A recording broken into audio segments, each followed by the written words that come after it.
नमस्कार। काफी दिन बाद हम फेसबुक लाइव के जरिए आपसे बातचीत कर रहे हैं। आप सब लोग लाखों की संख्या में पेज को पढ़ते हैं, वीडियो सुनते हैं, जानकारियां हासिल करते हैं पेज पर आकर।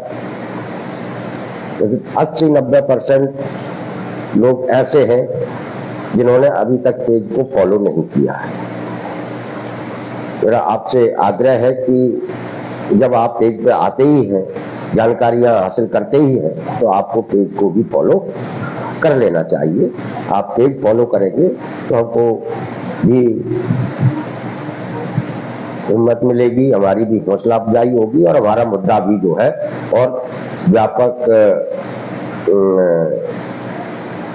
स्तर पर फैलेगा। तो साथियों, आज हम चर्चा अपने उन्हीं तमाम सारे मुद्दों पर कर रहे हैं और कुछ जो तात्कालिक मुद्दे, तात्कालिक घटनाएं हैं सामने आई हैं, उस पर भी हम बातचीत करेंगे। शुरुआत कुछ कॉकरोच जनता पार्टी से करते हैं, जिसका सोशल मीडिया पर हाल ही में उदय हुआ है और जिस तरीके से पूरे देश भर में अंतर्राष्ट्रीय स्तर पर इसकी चर्चा है और सोशल मीडिया में जिस तरीके से कॉकरोच वाले मुद्दे को समर्थन मिला है, उससे लोगों के अंदर ऐसा वातावरण बना है, लोग ऐसा सोचने लगे रहे हैं कि कुछ बहुत नया होने वाला है, कुछ नया आ रहा है और जो आ रहा है हो सकता है वो हमारे किस्मत को बदल दे, हमारे जीवन यापन के जो साधन है, संसाधन है, उसमें कुछ बदलाव लेके आए। इसलिए माननीय सर्वोच्च न्यायालय के न्यायाधीश CJI साहब ने जो टिप्पणी की थी कॉकरोच वाली, निश्चित रूप से वो टिप्पणी आपत्तिजनक थी। वो है 140 करोड़ की आबादी वाले देश के हर नागरिक को अंदर तक झकझोर देने वाली टिप्पणी थी, अपमानित करने वाली टिप्पणी थी। अब सवाल यह है कि ये कॉकरोच से किन लोगों की संज्ञा की गई? चर्चा हो रही है कि ये युवाओं का अपमान है। निश्चित रूप से युवाओं का अपमान है, लेकिन वो कौन से युवा हैं जिनको ध्यान में रखते हुए, जिनसे परेशान होकर CJI को ये टिप्पणी करनी पड़ी? क्या दिल्ली, कोटा या दूसरे बड़े महानगरों में, बंबई, कलकत्ता, बेंगलोर, चेन्नई जैसे महानगरों में लाखों की संख्या में UPSC की तैयारी कर रहे युवा हैं जिनके ऊपर ये टिप्पणी की गई है? UPSC मतलब IAS, IPS, IFS या दूसरी ऐसी उच्च नौकरियों के लिए जो तैयारी कर रहे हैं युवा, जो बड़े महानगरों में रहते हैं, जो महीने में 2-2 लाख रुपए इस कोचिंगों पर खर्च कर रहे हैं सिर्फ रहने खाने के ऊपर, उन युवाओं के ऊपर ये टिप्पणी की थी CJI ने? मेरा जवाब है नहीं की थी। उन युवाओं को भी इससे कोई दिक्कत नहीं है। इस देश के अंदर जो चल रहा है उन्हें वो सब कुछ हरा हरा लग रहा है और वो युवा कभी भी सड़कों पर न दिखाई दिए, न किसी तरीके के उन्होंने सरकार के कामकाज पर सवाल उठाए। तो उन युवाओं के ऊपर तो टिप्पणी नहीं की गई, या जो बड़ी बड़ी यूनिवर्सिटियों में पढ़ रहे हैं विदेशों में, उनके ऊपर भी टिप्पणी नहीं की गई। तो फिर किन युवाओं पर टिप्पणी की गई, ये समझने की जरूरत है और जानने की जरूरत है। ये सही बात है कि इस देश के अंदर युवाओं के आगे बढ़ने के रास्ते पूरी तरीके से बंद कर दिए गए हैं। सरकार ने उन नौजवानों के जो सम्मान से जीने का जो अधिकार है उसको भी छीन लिया गया है। वो सारे के सारे युवा हैं, उनके पास रोजगार नहीं है, काम धंधा नहीं है, कारखानों में काम करते हैं, वहां पैसा नहीं है, नौकरी असुरक्षित है। ये तमाम सारी जो समस्या है, इनसे इस देश का युवा जूझ रहा है, लड़ रहा है। अभी हाल ही में आपने देखा होगा कि बड़े बड़े उद्योगों के जो ठेका मजदूर हैं, जो सारे के सारे युवा हैं, 25 साल से लेकर 35 साल तक के युवा हैं, वो व्यापक स्तर पर संघर्ष के मैदान में उतरे। व्यापक स्तर पर बिहार के बरौनी से की रिफाइनरी से शुरू हुआ ये आंदोलन मार्च में शुरू हुआ था वह, और 1 महीने के अंदर अंदर वो देश के अलग अलग कोनों में फैल गया था, अलग अलग कोनों में। और उसका एक आक्रामक आंदोलन का आक्रामक स्वरूप आपको नोएडा में देखने को मिला, जब सब कुछ जाम हो गया था, सारे कारखाने बंद थे, सारा युवा मजदूर हड़ताल पर था, हिंसा भी हुई थी। नोएडा, फरीदाबाद, गुड़गांव, ये दिल्ली के आसपास के क्षेत्रों तक आ गया था। अभी हाल ही में पूरा उत्तराखंड के देहरादून जैसे शहरों में भी ठेका मजदूरों का आंदोलन चल रहा है। कई फैक्ट्रियों में, कारखानों में ये आंदोलन हो रहे हैं। ये आंदोलन किस लिए हो रहे हैं? ये आंदोलन हो रहे हैं एक जिंदा रहने लायक वेतन, और जो 8 घंटे काम का जो कानून था जिसको खत्म कर दिया गया है, छीन लिया गया है। 8 घंटे की ड्यूटी और जिंदा रहने लायक वेतन के लिए आंदोलन हो रहे थे। इन आंदोलनों ने पूरी सरकार को झकझोर, तमाम सारे वकील भी आए, तमाम सारे सामाजिक कार्यकर्ता भी इन आंदोलनों के साथ जुड़े, और सरकार को और सरकार समर्थक संस्थाओं को इन आंदोलनों ने चिंतित किया। इन सारे आंदोलनों में युवा शामिल थे, सारे आंदोलन में। और आप ये कह फुटकर आंदोलन हुए, और फुटकर आंदोलनों ने सरकार की चिंता को बढ़ा दिया। नोएडा में जो आंदोलन चला, वहां के अभी भी 500 से ज्यादा कार्यकर्ता जेलों में बंद हैं, अदालतों में उनके मामले चल रहे हैं। उत्तराखंड में भी ऐसा हुआ, बिहार में भी ऐसा हुआ, हरियाणा में भी ऐसा हुआ, महाराष्ट्र में भी ऐसा हुआ, मध्य प्रदेश के सिंगरौली में, छत्तीसगढ़ में भी ऐसा ही हुआ। ये सब जगह ये जो एक्टिविस्ट थे, जो युवा मजदूरों के सवालों को उठा रहे थे, उन पर बड़े उनके ऊपर मुकदमे दर्ज हुए, उन्हें गिरफ्तार किया गया। और एक ऐसा संगठित मजदूर आंदोलन इस देश के अंदर उठ रहा था, और ये संगठित मजदूर आंदोलन जो उभर रहा था, इसने सबको चिंतित किया। उन सरकारों को सबसे ज्यादा चिंतित किया जिन्होंने ठेका प्रथा, जो इंसानों की खरीद फरोख्त वाली प्रथा है, उसे कानूनी तौर पर जायज बनाने के लिए अभी लेबर कोड लागू कर रहे हैं। लेबर कोड के जरिए उन्हें कानूनी तौर पर वैध बना दिया गया है ठेका प्रथा को, जो मनुष्य को खरीद फरोख्त वाली व्यवस्था है। तो ये सब कुछ हिंदुस्तान में चल रहा था। तो इससे साफ जाहिर है कि लोगों में नाराजगी थी। किस बात के खिलाफ नाराजगी थी? कि ये जो नौकरियों को खत्म किया गया है, और ठेके की जो नौकरियां दी गई, या कंपनियों ने मुफ्त में काम कराने वाली जो व्यवस्थाएं बनाई हैं, उसके खिलाफ युवाओं में असंतोष है। वो चारों तरफ असंतोष है। बड़ी बड़ी कंपनियां, जोमेटो है, फ्लिपकार्ट है, अमेजन है, ये जो बड़ी बड़ी कंपनियां हैं, इनके लिए जो लड़के काम कर रहे हैं, डिलीवरी बॉय जिनको कहते हैं, उनको ये कंपनियां क्या देती है? कंपनियां इनको कुछ नहीं देती, सिर्फ कमीशन पर काम कराती है। थोड़ा बहुत कमीशन मिल जाता है तो मिल जाता है, इनको कोई कंपनियों की तरफ से इनको कोई सुरक्षा नहीं। ये लाखों करोड़ों की संख्या में युवाओं को का इस हिंदुस्तान के अंदर शोषण हो रहा है। ये सब युवा है, क्योंकि युवा कामगार है। और ये जो कॉकरोच वाला शब्द आया है, इन युवा कामगारों के बारे में ही आया है। ये कोई नीट की तैयारी कर रहे छात्रों के लिए नहीं आया। वो तो संपन्न परिवारों के बच्चे हैं, 2-4% होंगे गरीब मजदूर के बच्चे, मध्यम वर्ग के, लेकिन वो संपन्न परिवारों के बच्चे हैं। ये कॉकरोच शब्द का इस्तेमाल उन बच्चों के लिए भी नहीं आया है जो यूपीएससी की कोचिंगें कर रहे हैं, महानगरों में रहकर हर महीने लाखों रुपया खर्च करके मान रहे हैं, उनके लिए भी नहीं आया। ये कॉकरोच से युवा कामगारों की तुलना की गई है। अब एक सोशल मीडिया पर एक्टिव, पहले से राजनीति की समझ रखने वाले आप पार्टी से जुड़े हुए एक युवा ने इस कॉकरोच शब्द को, जो अपमानित शब्द था, इस अपमान को एक पहचान बनाते हुए युवाओं का आह्वान किया और वो लोकप्रिय हो गया। और होता है ऐसा, आवासी दुनिया में जो कोई हैरान करने वाली बात नहीं है, ऐसे पहले भी हुए हैं।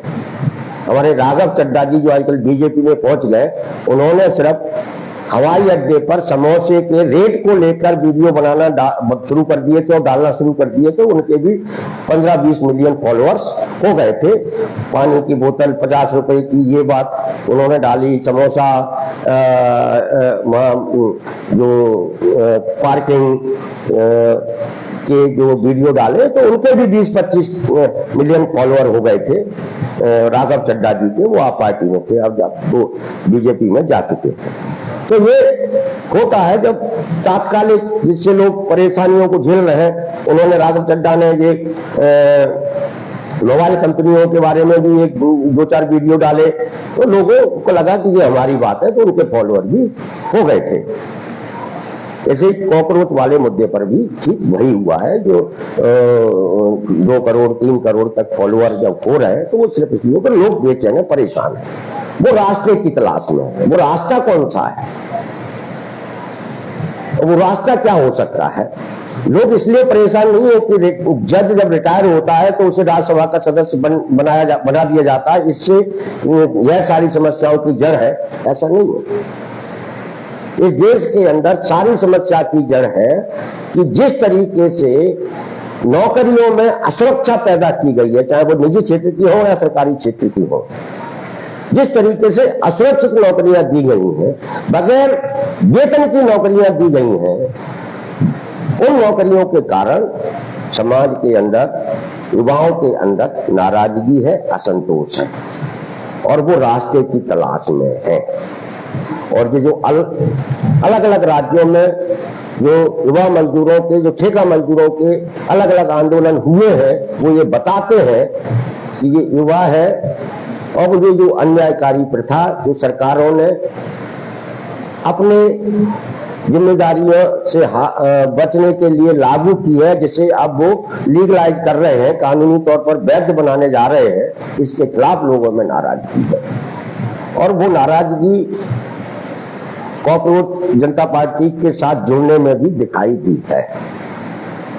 उनके फॉलोअर्स का जब आंकड़ा आएगा, उनके फॉलोअर्स की सामाजिक पृष्ठभूमि का आंकड़ा जब आएगा, तो आप देखना कि उसमें मध्यम वर्गीय लड़के सबसे ज्यादा होंगे, उसमें सबसे ज्यादा वो डिलीवरी बॉय होंगे, उसमें सबसे ज्यादा ठेका मजदूर होंगे, जो इस समय एक रास्ते की तलाश में है और वो संघर्ष कर रहे हैं। आप बताइए, रोजगार के सवाल पर देश के किसी भी राज्य में कोई ऐसा प्रभावशाली आंदोलन हुआ है जिसने सरकार को चिंतित किया? नहीं हुआ। जब वही ऐसा आंदोलन हुआ ही नहीं तो चीफ जस्टिस ऑफ इंडिया को क्या पड़ी है कि कॉकरोचों कहेंगे? आंदोलन हुआ है युवा ठेका मजदूरों के, जिन्होंने दिल्ली के आसपास बैठी हुकूमत को चैलेंज कर दिया था। एक तरीके से चैलेंज था वो खुलेआम, और उस चैलेंज से सरकार भी चिंतित हुई, सरकार की संस्थाएं भी चिंतित हुई, न्यायालय भी चिंतित हुआ कि यदि एक मजदूरों का आंदोलन, जो युवा है लड़के, ये और व्यापक हो गया तो लेने के देने पड़ जाएंगे। ये बात सब लोग समझते हैं। तो इसलिए साथियों, कॉकरोच नाम का जो आवासी दुनिया में जो अभियान चल रहा है, उससे ज्यादा प्रभावित होने की जरूरत नहीं है। आपका लक्ष्य, आपकी नौकरी में जो असुरक्षा है, जो ठेका प्रथा ने जो आपके जीवन को नरक बना दिया है, उस ठेका प्रथा से मुक्ति पाने का लक्ष्य है। और ये लक्ष्य आप सिर्फ और सिर्फ संघर्ष के जरिए ही हासिल कर सकते हैं। और इसलिए अपना पूरा फोकस उस संघर्ष को विकसित करने पर लगाए रखें। ये संघर्ष ने इस दुनिया को बदला है। आज मजदूरों के पास, कर्मचारियों के पास, मेहनतकश के पास जो कुछ भी थोड़ा बहुत है, वो उसे किसी सरकार के द्वारा मेहरबानियों से नहीं मिला है। उसने वह सब कुछ अपने संघर्षों से हासिल किया है, ये सच्चाई है। और आगे भी आप जो कुछ भी हासिल करेंगे वो संघर्ष से ही हासिल करेंगे, यह भी सच है। अब मध्य प्रदेश की तस्वीर तो इससे कई गुना भयावह है। मध्य प्रदेश की सरकार ने तो मुफ्त में काम कराने को कानूनी तौर पर सही ठहरा लिया है कि लोगों को बुलाइए, उनसे काम कराइए, साल 2 साल काम कराइए, टुकड़ा डालिए, अपना काम निकालिए और उनको भगा दीजिए, हटा दीजिए। पिछले 2-3 महीने के अंदर की घटना मध्य प्रदेश की ये है कि बड़ी संख्या में अस्थायी कर्मचारी जो थोड़ा बहुत तुच्छ से पैसे में काम कर रहे थे, बड़ी संख्या में उन्हें निकाला गया है, उनको परेशान किया गया है, उनको असुरक्षित किया गया है। चाहे वो पेशा मोबिलाइजर हो, पंचायतों में काम करने वाले, जनजाति पंचायतों में, चाहे राजस्व विभाग में काम करने वाले लोकल यूथ सर्वेयर हो, जिनको जो काम करते थे उनके काम में ही कटौती कर दी है, यानी उनके आईडी बंद कर दी है सरकार ने। इस तरीके से उन्हें असुरक्षित किया है। हमारे स्कूल और छात्रावास में जो अंशकालीन कर्मचारी काम करते हैं, 2 महीने उनको घर पर बैठा दिया जाता है। अतिथि शिक्षक भी 2 महीने घर पर बैठते हैं, उनसे 10 महीने काम कराया जाता है, वो भी 7-8 महीने का वेतन मिलता है। अलग अलग विभागों से बड़ी संख्या में हमारे आउटसोर्स कर्मचारियों को भी अभी निकाला गया है।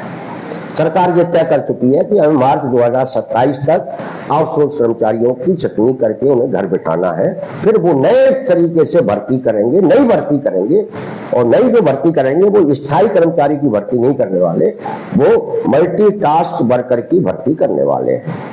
मल्टीटास्क वर्कर का मतलब होता है कि जिस व्यक्ति को वो काम पर बुलाएंगे उससे वो ऑफिस में जो काम होते हैं वो सारे काम कराएंगे।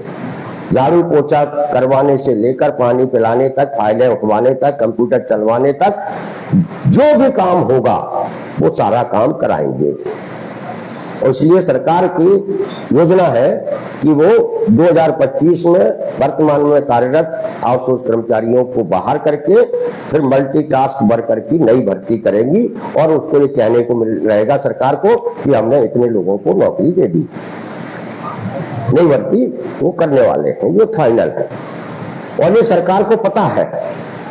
और सरकार, हम लोगों का जो आंदोलन मध्य प्रदेश में जिस तरीके से विकसित हो रहा है उससे सरकार चिंतित भी है, परेशान भी है कि ये कौन व्यक्ति आ गया जो हमारी सरकार को बदनाम कर रहा है, सरकार की हकीकत लोगों को बता रहा है।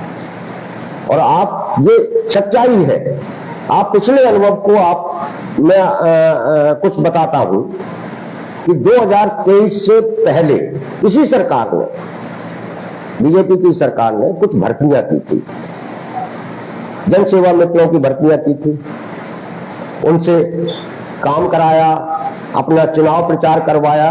9-10 हजार के करीब जन सेवा मित्र रखे थे, काम करवाया उनसे, अपना चुनाव प्रचार करवाया, सरकार बनवा ली। और सरकार बनवा ली तो उसके बाद क्या हुआ, धीरे धीरे उनको घर बिठा दिया।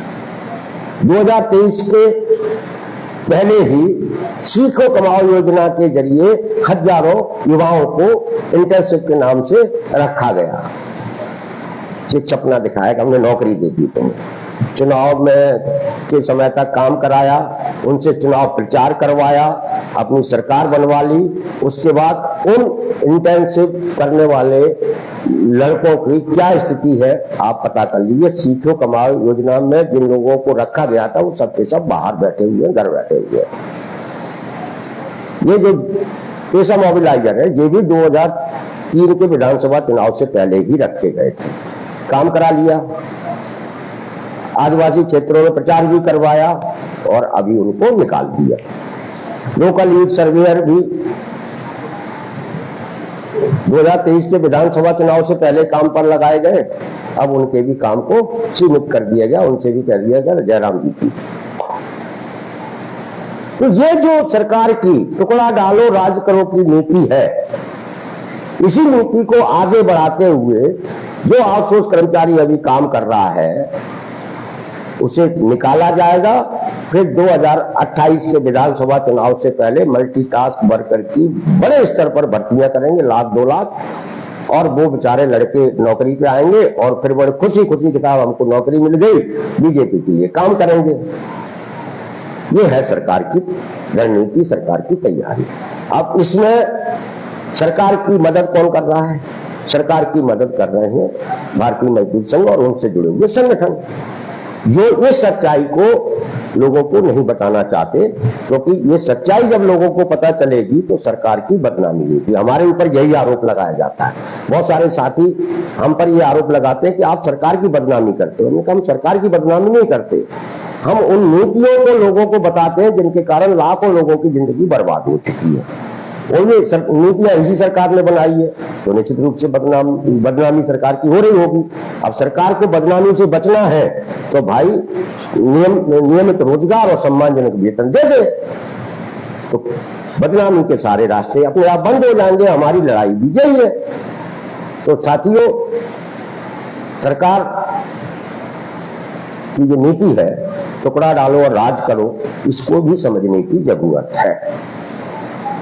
और ये आप लोग समझ सकते हैं कि जितने भी लोग सरकार की इस टुकड़ा डालो और राज करो की नीति से प्रभावित हो रहे हैं या उस नीति के तहत सरकारी सेक्टर में काम से जुड़ रहे हैं, वो सब युवा हैं, पढ़े लिखे युवा हैं, और वो इस उम्मीद में जुड़ रहे हैं कि आज नहीं तो कल हमें हो सकता है कि हमारा भविष्य सुरक्षित हो जाए। लेकिन सरकार ने भविष्य सुरक्षित करना तो दूर, भविष्य को ही बर्बाद कर दिया। और अकेले आप नहीं है, लाखों की संख्या में अतिथि शिक्षकों को बर्बाद कर दिया गया। पंचायतों में जो हमारे लोग काम कर रहे हैं, पंप ऑपरेटर जो पानी घर घर पानी पहुंचाते हैं, भक्त है, चौकीदार है, सफाई कर्मचारी है, कुछ नहीं देते, मुफ्त में काम करा रहे हैं। तो जो मुफ्त में काम कराने की परंपरा है ये खत्म होनी चाहिए। जिससे भी सरकार काम करा रही है उनको सरकार के द्वारा तय न्यूनतम वेतन है वो मिलना चाहिए और उनकी नौकरी सुरक्षित होना चाहिए। अब हमारा जो ऑल डिपार्टमेंट अस्थायी आउटसोर्स कर्मचारी मोर्चा का जो आंदोलन विकसित हो रहा है, उससे भी अलग अलग संवर्ग के लोग जो प्रभावित होकर हमसे जुड़ रहे हैं, इससे सरकार भी चिंतित है और सरकार समर्थक भी चिंतित है, संगठन भी चिंतित है। उनकी प्रयास है कि कैसे भी हम लोगों का आंदोलन कमजोर पड़े, लोग हमारे साथ नहीं जुड़े और वो सरकार समर्थित संगठनों के आसपास झूलते रहे जैसे 20 साल से झूल रहे हैं। तो ये हम लोगों के बीच में भी ये भी मध्य प्रदेश के अंदर चल रहा है।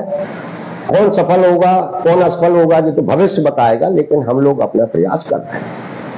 जैसे जैसे हम लोगों ने अभी 30 अप्रैल का भोपाल में आंदोलन किया था, मीडिया ने काफी सपोर्ट किया। मीडिया इस मुद्दे पर हम लोगों का साथ देती है, अच्छा साथ देती है, वैचारिक तरीके से इस मुद्दे को प्रचारित करने में सहयोग करती है।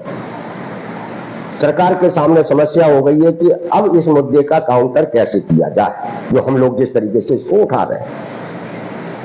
आपको हैरानी होगी, आप यहां तक सोचते नहीं है कि सरकार भी चाहती है कि हम लोग इन लोगों को जो इस व्यवस्था इन नौकरियों से परेशान लोग हैं उनको बुलाएं और उनसे बात करें, उनको भाषण सुनाएं। जो सरकार की चाहती है वो तैयारी भी कर रही है, लेकिन उसके सामने समस्या है कि इनको बुलाएंगे तो बोलेंगे क्या हम। इसलिए आप देखिए कि एक साल में 2 बार वो रोजगार सहायकों को बुला लिया उन्होंने। एक साल में 22 जून 2025 को लाखों रुपए खर्च करके रोजगार सहायकों ने एक कार्यक्रम कराया था, जिसमें पंचायत एवं ग्रामीण विकास मंत्री आदरणीय प्रहलाद पटेल जी गए थे, शामिल हुए थे। हजारों की संख्या में रोजगार सहायक शामिल हुए थे, तालियां बजाई। प्रहलाद पटेल जी ने जो कुछ कहना था वो उन्होंने कहा, उन्हें बुला लिया। चलो ये मैसेज दिया उन्होंने कि नहीं, ये कर्मचारी अस्थायी कर्मचारी हमारे साथ भी, सरकार के साथ भी। और उस कार्यक्रम के बाद रोजगार सहायकों के का जो कार्यक्रम हुआ था प्रहलाद पटेल जी, उसके बाद उनके साथ क्या किया गया? उसके बाद उनके साथ किया गया कि उनकी सीआर लिखने का अधिकार किसको दे दिया? सरपंचों को।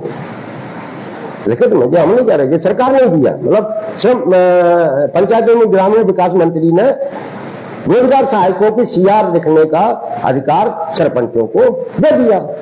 और इसका नतीजा ये हुआ कि इस मध्य प्रदेश में कम से कम 1,500 रोजगार सहायक को नौकरी से निकाल दिया गया। 1,500 रोजगार सहायक नौकरी से निकाल दिए।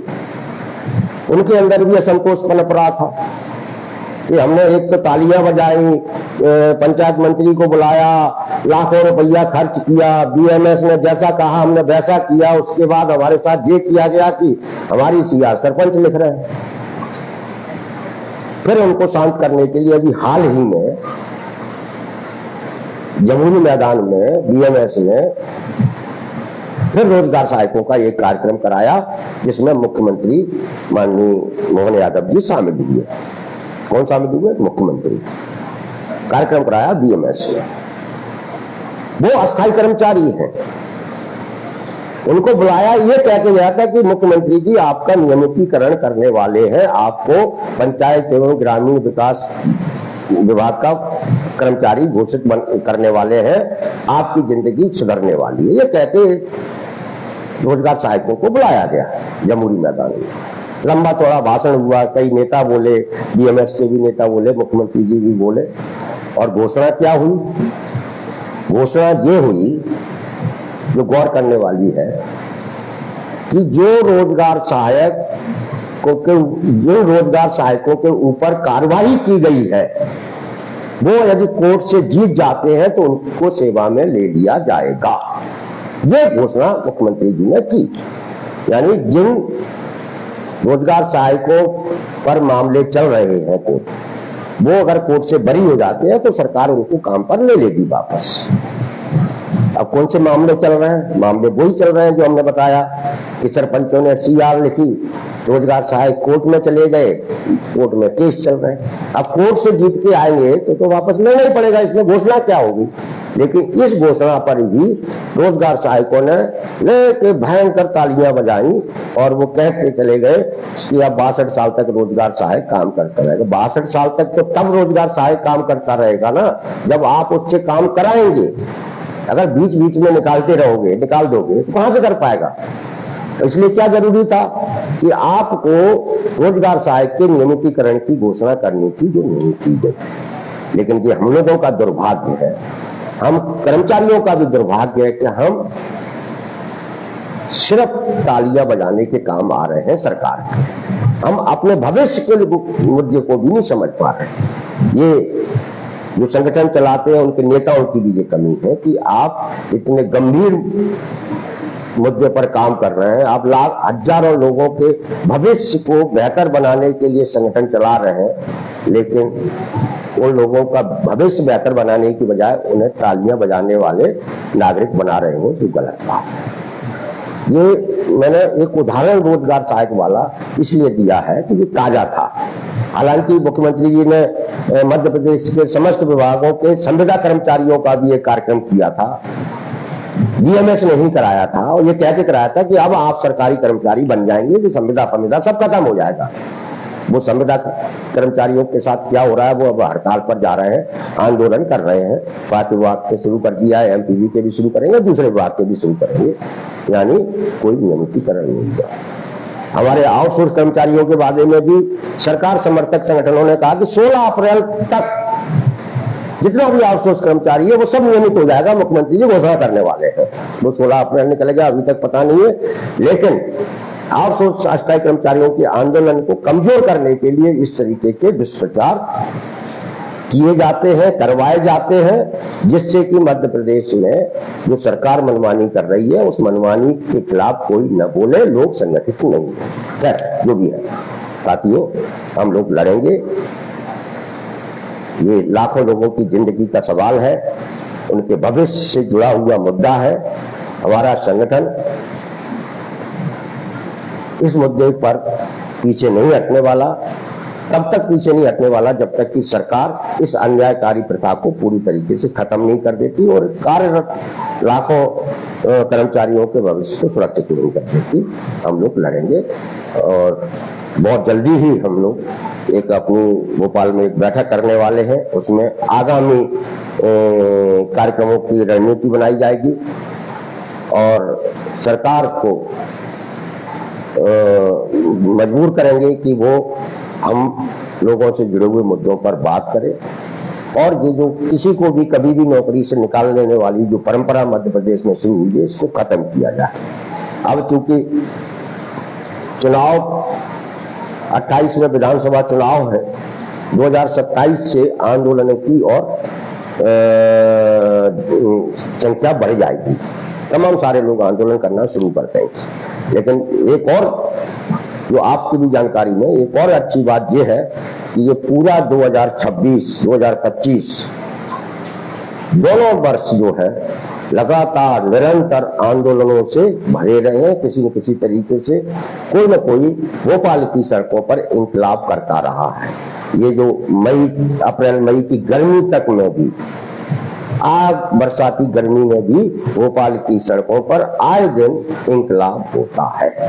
ये बताता है कि अब सरकार की इस बहलाने वाली नीतियों से लोग संतुष्ट होने वाले नहीं है और सरकार को माफ करने वाले नहीं है। सरकार से वो लड़ेंगे और लड़ रहे हैं। इसलिए आप सब लोग भी एक निर्णायक संघर्ष की तैयारी करें। आगे जब भी हम लोगों का कार्यक्रम घोषित हो उसका समर्थन करें।